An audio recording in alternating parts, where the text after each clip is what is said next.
نحمدہ ونصلی علی رسولہ الکریم اما بعد فاعوذ باللہ من الشیطان الرجیم بسم اللہ الرحمن الرحیم فلما ذہب عن ابراہیم الروع، جب ابراہیم علیہ السلام سے وہ خوف جاتا رہا، وجاءتہ البشریٰ، اور ان کے پاس ایک بشارت آ گئی، خوشخبری آ گئی، یجادلنا فی قوم لوط، تو ابراہیم علیہ السلام ہم سے جھگڑنے لگے قوم لوط کے بارے میں کہ کیوں اس قوم پر عذاب بھیجا جا رہا ہے، کیوں اس قوم کو مزید مہلت نہیں دی جا رہی۔ ان ابراہیم لحلیم اواہ منیب، بے شک ابراہیم علیہ السلام یقیناً بڑے تحمل والے تھے، بہت ہی نرم دل تھے اور اللہ کی طرف رجوع کرنے والے تھے۔ یا ابراہیم اعرض عن ھذا، اللہ نے فرمایا کہ ابراہیم اس معاملے کو چھوڑ دو، قوم لوط کے بارے میں ہم سے بحث نہ کرو۔ یا ابراہیم اعرض عن ھذا انہ قد جاء امر ربک، بے شک آپ کے رب کا فیصلہ آ چکا ہے۔ وانہم آتیہم عذاب غیر مردود، اور بے شک ان پر ایسا عذاب آئے گا جو کہ اب لوٹایا نہیں جا سکتا۔ ولما جاءت رسلنا لوطا، پھر جب ہمارے وہ فرشتے آئے لوط علیہ السلام کے پاس، سیء بہم، تو لوط علیہ السلام ان کو دیکھ کر غمگین ہوئے، وضاق بہم ذرعا، اور دل ہی دل میں اندر ہی اندر بڑی تنگی محسوس کی۔ وقال ھذا یوم عصیب، اور کہا کہ آج کا دن تو بڑا سخت دن ہے، جان گئے کہ اب اللہ کی طرف سے میری قوم پر عذاب آئے گا۔ وجاءہ قومہ یہرعون الیہ، اور لوط علیہ السلام کے پاس ان کی قوم آئی دیوانہ وار دوڑتی ہوئی۔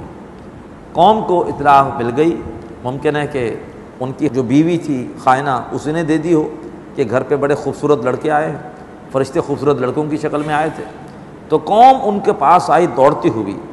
وَمِن قَبْلُ كَانُوا يَعْمَلُونَ السَّيِّئَاتِ، اور اس سے پہلے وہ لوگ برائیوں کا ارتکاب کرتے رہے تھے۔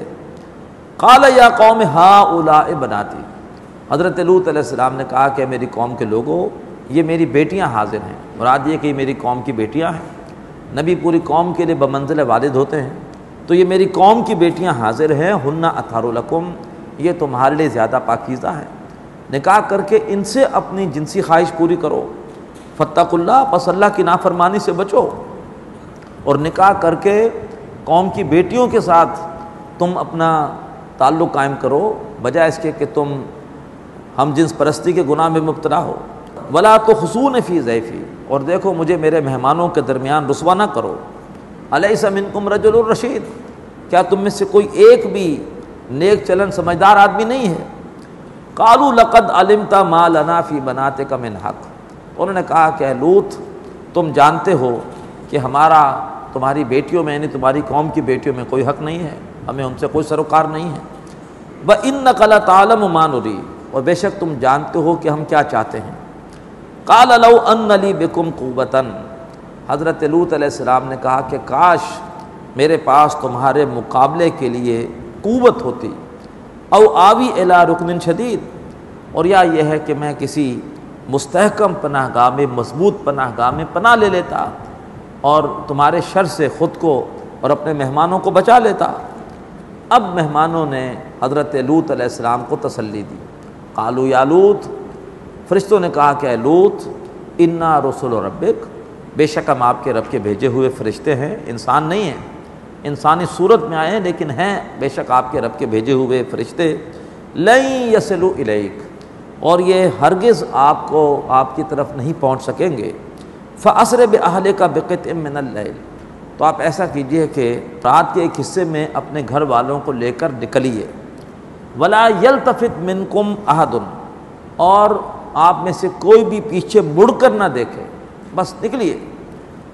إِلَّا امْرَأَتَكَ، مگر آپ کی بیوی، وہ پیچھے مڑ کے دیکھے گی اور قوم کے ساتھ اس کا بھی برا انجام ہوگا۔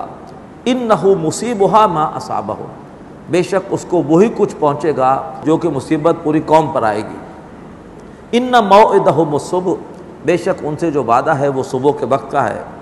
أَلَيْسَ الصُّبْحُ بِقَرِيبٍ، تو کیا صبح قریب نہیں ہے؟ جلدی کیجئے جلدی کیجئے، نکلیے۔ فَلَمَّا جَاءَ أَمْرُنَا، تو جب پھر ہمارا عذاب کا فیصلہ آ گیا، جعلنا عالیہا سافلہا، تو ہم نے جو بستی کا اوپر کا حصہ تھا اس کو نیچے کر دیا، جس جگہ وہ بستی تھی وہیں سے آتش فشاں پھٹا، بستیاں اٹھ کر اوپر کی طرف گئیں اور الٹ کر نیچے گر گئیں۔ وَأَمْطَرْنَا عَلَيْهَا حِجَارَةً مِّن سِجِّيلٍ، اور ہم نے ان کے اوپر برسائے پتھر سنگ گل کے۔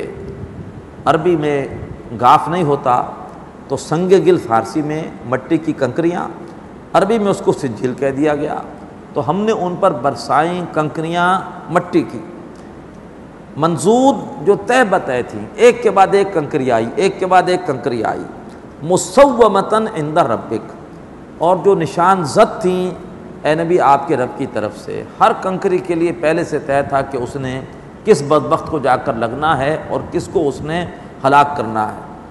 وما ہی من الظالمین ببعید، اور یہ بستی ان ظالموں سے زیادہ دور نہیں ہے۔ جب بھی جو ہے وہ مکے والے شام کی طرف تجارتی سفر پر جاتے تھے تو ان تباہ شدہ بستیوں کے اندر سے گزر کر جاتے تھے۔ سفر تبوک میں مسلمان بھی ان بستیوں سے گزر کر گئے ہیں، اور اللہ کے رسول نے حکم دیا کہ تیزی کے ساتھ ان بستیوں سے نکل کر گزر جاؤ، یہاں کے کنویں کا پانی تک مت پیو۔ بارک اللہ لی ولکم فی القرآن العظیم ونفعنی وإیاکم بالآیات والذکر الحکیم۔